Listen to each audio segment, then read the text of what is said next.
plovilo koje imamo na moru. Stvarno, svi Slovenci stanu na taj trajekt.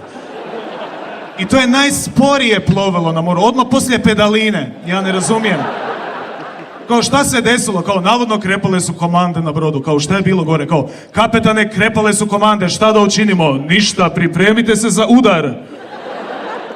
Ali kapetane, idemo prema plaži punoj ljudi. Šta? Iznenadit ćemo ih. Vidi, ne miču se. Ja ne razumijem. Užas. Ili oni ljudi koji su bili u moru. Znači, u moru si i vidiš da ide trajekt. Nije vinska mušica, vidiš ga, jebote, koliki je. Bar one plutaće do kud smijete plivat. Kako su oni reagirali dok su ga vidjeli kao? Ma neće, to on samo u rikverc ide. Dodaj loptu, sine, šta si se usro? Jel neki klinac objašnjava kao, tata, vidi ide blod prema